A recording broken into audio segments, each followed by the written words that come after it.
Hello guys, ഇത് Abu Dhabi വന്നിട്ട് കുറേ നാൾക്ക് ശേഷമാണ് കേട്ടോ അട കഴിക്കുന്നത്. അതും ഞാൻ ആദ്യമായിട്ടാണ് അട ഉണ്ടാക്കുന്നത്.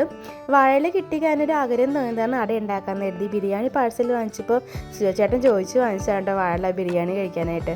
ഇവിടെ വന്നപ്പോൾ ചെറിയൊരു പൊട്ടൽ പറ്റിയിട്ടുണ്ടായിരുന്നു. അത് കാരണം ഞാൻ വാഴ എടുത്ത് വെച്ചു. അപ്പോൾ തോന്നി അട ഉണ്ടാക്കാനും.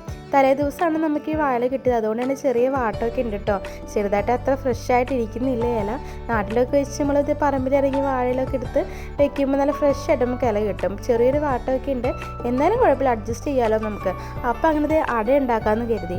എനിക്ക് തേങ്ങയും ശർക്കരയൊക്കെ വിളയ്ക്കുന്നതൊന്നും എനിക്കിങ്ങനെ വീഡിയോസൊന്നും എടുക്കാൻ പറ്റിയില്ല. അതൊക്കെ അതേ പരത്തി വെച്ചു. അപ്പോഴേക്കും അവൾ വാശി പിടിച്ചു. അതുകൊണ്ട് തന്നെ വേഗം അത് സെറ്റ് ചെയ്ത് നമ്മളത് വേവിക്കാൻ ആവി കയറ്റാനായിട്ട് വെച്ചു കേട്ടോ.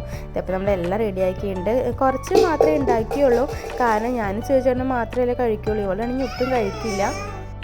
അങ്ങനെ ഇത് അടയൊക്കെ സെറ്റായിട്ടുണ്ട്. നല്ല സോഫ്റ്റ് ആയിട്ടാണ് അട കിട്ടിയത്. ഞാൻ ആദ്യമായിട്ട് ഉണ്ടാക്കിയതുകൊണ്ട് തന്നെ എനിക്ക് ചെറിയ കൺഫ്യൂഷനൊക്കെ ഉണ്ടായിരുന്നു. എന്നാലും നല്ല ടേസ്റ്റി ആയിരുന്നു. ഞാൻ കഴിച്ചു. ചേട്ടൻ വന്നപ്പോൾ ആൾക്കും കൊടുത്തു. ആൾ നന്നായി എന്ന് പറഞ്ഞു. അതാണല്ലോ നമ്മുടെ റിസൾട്ട്. കാരണം നമ്മൾ ഉണ്ടാക്കി കഴിഞ്ഞാൽ മറ്റുള്ളവർ കൊടുക്കുമ്പോഴാണല്ലോ നമ്മളതിന് കറക്റ്റ് റിസൾട്ട് അറിയാം. അതുകൊണ്ട് അങ്ങനെ അട ഉണ്ടാക്കി സക്സസ് ആയി. കണ്ടില്ലേ, നല്ല സോഫ്റ്റ് ആയിട്ടും ടേസ്റ്റി ആയിട്ടും കിട്ടിയിട്ടുണ്ട് കേട്ടോ.